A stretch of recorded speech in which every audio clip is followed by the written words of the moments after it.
नमस्कार, जय हिंद, वंदे मातरम। स्वागत है आप सबका मध्य प्रदेश के सबसे बड़े न्यूज चैनल में। तो आइए दोस्तों, नजर डालते हैं मध्य प्रदेश के मुख्य समाचार टुडे ब्रेकिंग के साथ साथ एमपी राज्य की आज की बड़ी खबरों पर। साथ ही मध्य प्रदेश के किसानों, गरीबों, मजदूरों, बेरोजगारों, आम लोगों के साथ ही एमपी की माताओं बहनों को लेकर भी बड़ी खुशखबरी सामने आ रही है। साथ ही साथ मोहन यादव सरकार की तरफ से राज्य के अंदर 21 नए नियम लागू कर दिए हैं। इसके बारे में आपको जानना बेहद ही जरूरी है, नहीं तो आपको बहुत बड़ा नुकसान हो सकता है। तो इन सब की जानकारी आपको देंगे ही देंगे। साथ ही पेट्रोल, डीजल, सोना, चांदी, मंडी भाव, इनके ताजा भाव क्या है, इसकी जानकारी भी आपको बताएंगे। साथ ही डॉक्टर मोहन यादव ने आज लाडली बहनों के खाते में एक बड़ी राशि ट्रांसफर कर दी है। अब यह राशि कितनी आई है और किन किन बहनों के खाते में आई है, इसकी जानकारी आपको वीडियो में बताएंगे। साथ ही जिन बहनों के खाते में लाडली बहन की किस्त नहीं आई है, उनका क्या करना होगा यह भी बताएंगे। साथ ही मार्च महीने में इस दिन से लखपति बहना योजना की शुरुआत की जाएगी और इन बहनों को जोड़ा जाएगा, इसकी जानकारी आपको वीडियो में बताएंगे। साथ ही मध्य प्रदेश की आज की तमाम बड़ी घोषणाओं और मुख्य खबरें के बारे में विस्तार पूर्वक जानेंगे। लेकिन अगर मध्य प्रदेश के रहने वाले हैं तो आप हमारे इस चैनल को सब्सक्राइब जरूर करिएगा, ताकि आपको मध्य प्रदेश की तमाम बड़ी खबरें सबसे पहले देखने को मिले। तो चलिए शुरुआत करते हैं आज की पहली और बड़ी खबर के साथ। लोकसभा चुनाव की आचार संहिता लागू होने के पहले गुरुवार को मध्य प्रदेश में लोकार्पण और शिलान्यास का मेगा इवेंट हुआ। प्रधानमंत्री नरेंद्र मोदी विकसित भारत विकसित मध्य प्रदेश कार्यक्रम में 17,500 करोड़ रुपए की परियोजनाओं का वर्चुअली लोकार्पण भूमि पूजन किया। इनमें सिंचाई, बिजली, सड़क, रेल, कोयला उद्योग से जुड़े प्रोजेक्ट शामिल हैं। साइबर तहसील परियोजना का भी शुभारंभ हुआ। सभी जिला और विधानसभा क्षेत्र के सबसे बड़े नगरीय मुख्यालयों में ये कार्यक्रम हो रहे हैं। मुख्य कार्यक्रम राजधानी भोपाल के लाल परेड मैदान में आयोजित किया गया है। यहां मुख्यमंत्री मोहन यादव समेत मंत्रिमंडल के सदस्य और बीजेपी पदाधिकारी मौजूद रहे। साथ में प्रधानमंत्री अमृत 2.0 योजना के तहत लगभग 880 करोड़ रुपए की विभिन्न परियोजनाओं और राज्य भर के कई जिलों में जल आपूर्ति प्रणालियों को बढ़ाने और मजबूत करने की अन्य योजनाओं की आधारशिला भी रखी गईं। प्रधानमंत्री मोदी खरगोन में जल आपूर्ति बढ़ाने की परियोजना भी राष्ट्र को समर्पित करेंगे। साथ ही नजर डाले अगली एक और बड़ी खबर पर। मध्य प्रदेश के मुख्यमंत्री मोहन यादव एक महीने में दूसरी बार उत्तर प्रदेश के दौरे पर जाएंगे। 3 मार्च को लखनऊ में यादव महाकुंभ के आयोजन में सीएम मोहन यादव मुख्य अतिथि के तौर पर शामिल होंगे। लखनऊ के बिजनौर रोड स्थित गुडौरा मैदान पर आयोजित यादव महाकुंभ में शामिल होंगे। इस दौरान यूपी के अलग अलग जिलों से आए यादव समाज के लोगों को संबोधित करेंगे। मुख्यमंत्री यादव वोटर्स को बीजेपी के पाले में लाने की रणनीति पर काम कर रहे हैं। इसी के चलते यादव समाज बहुतायत वाले राज्यों यूपी और बिहार में सीएम मोहन के दौरे हो रहे हैं। साथ ही नजर डाले अगली एक और बड़ी खबर पर। मध्य प्रदेश में 1 और 2 मार्च को मौसम फिर से बदलेगा। पूरे प्रदेश में 2 दिन ओले, बारिश और आंधी का अलर्ट है। ग्वालियर, चंबल और उज्जैन संभाग के 6 जिले ग्वालियर, श्योपुर कलां, मुरैना, भिंड, नीमच और मंदसौर में आज रात में बारिश होने का अनुमान है। आईएमडी भोपाल के अनुसार वेस्टर्न डिस्टर्बेंस, पश्चिमी विक्षोभ, ईरान के आसपास चक्रवाती परिसंचरण के रूप में एक्टिव हो चुका है।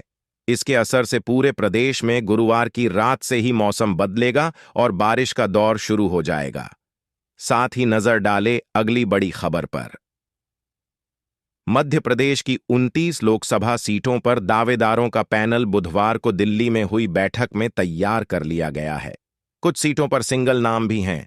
विदिशा सीट पर पूर्व मुख्यमंत्री शिवराज सिंह चौहान और भोपाल सीट से पूर्व महापौर आलोक शर्मा का नाम सबसे आगे है। ग्वालियर सीट से केंद्रीय मंत्री ज्योतिरादित्य सिंधिया को उतारा जा सकता है। यदि किसी एक सीट से महाराष्ट्रियन ब्राह्मण को टिकट देना तय किया जाता है तो ग्वालियर से यशवंत इंद्रापुरकर को उतारा जाएगा। ऐसे में सिंधिया को उनकी परंपरागत सीट गुना शिवपुरी से मैदान में उतारे जाने का भी विकल्प है। इसी तरह इंदौर से वर्तमान सांसद शंकर लालवानी को भी रिपीट किए जाने पर सहमति बन गई है। हालांकि अधिकतर सीटों पर नए चेहरे ही मैदान में उतारे जाएंगे। साथ ही नजर डाले अगली एक और बड़ी खबर पर। अगर आपने अपनी कार के फास्टैग की बैंक से केवाईसी अपडेट नहीं कराई है तो आज ही करा लें, क्योंकि 29 फरवरी के बाद बिना केवाईसी वाले फास्टैग को बैंक डीएक्टिव या ब्लैकलिस्ट कर देंगे। इसके बाद फास्टैग में बैलेंस होने के बावजूद पेमेंट नहीं होगा। एनएचएआई ने फास्टैग कस्टमर्स से भारतीय रिजर्व बैंक आरबीआई के नियमों के अनुसार फास्टैग के लिए केवाईसी प्रक्रिया को पूरा करने को कहा है, ताकि बिना किसी परेशानी के फास्टैग की सुविधा मिलती रहे। साथ ही नजर डाले अगली एक और बड़ी खबर पर। 4 मार्च को गुना आने वाली भारत जोड़ो न्याय यात्रा की तैयारियों के लिए कांग्रेस प्रदेश अध्यक्ष जीतू पटवारी और पार्टी के कई नेताओं ने बुधवार को राजीव गांधी कांग्रेस भवन में समीक्षा बैठक ली। उन्होंने न्याय यात्रा को ऐतिहासिक बनाने का आह्वान किया। साथ ही सभी तैयारियां पूरी रखने के निर्देश दिए। गुना आए जीतू पटवारी ने प्रधानमंत्री नरेंद्र मोदी और मुख्यमंत्री मोहन सिंह यादव पर निशाना साधा। उन्होंने आरोप लगाया कि मध्य प्रदेश में कर्ज, क्राइम और करप्शन नामक 3 सी प्रचलन में है। ऐसा इसलिए हुआ क्योंकि मोहन सिंह यादव को जनता ने विधानसभा चुनाव में अपना मत नहीं दिया था। मध्य प्रदेश में शिवराज सिंह चौहान को चुना था, लेकिन पर्ची के जरिए अचानक मोहन सिंह यादव को मुख्यमंत्री बना दिया गया। वे पर्ची के मुख्यमंत्री हैं। साथ ही नजर डाले अगली एक और बड़ी खबर पर। पंजाब हरियाणा के शंभू और खनौरी बॉर्डर पर एमएसपी पर खरीद के गारंटी कानून समेत अन्य मांगों को लेकर चल रहे किसान आंदोलन का आज 29 फरवरी 17वां दिन है। आज किसान दिल्ली कूच को लेकर ऐलान करेंगे। इसको लेकर बुधवार शाम को किसान मजदूर मोर्चा केएमएम के कोऑर्डिनेटर सरवण पंधेर और संयुक्त किसान मोर्चा गैर राजनीतिक के जगजीत डल्लेवाल की अगुवाई में संयुक्त मीटिंग हुई। इससे पहले मंगलवार को दोनों ने अपने अपने संगठनों से इस बारे में मीटिंग की थी। वहीं एफआईआर दर्ज होने के बाद देर रात पटियाला के राजिंद्रा अस्पताल में बोर्ड ने खनौरी बॉर्डर पर मारे गए किसान शुभकरण का पोस्टमार्टम किया।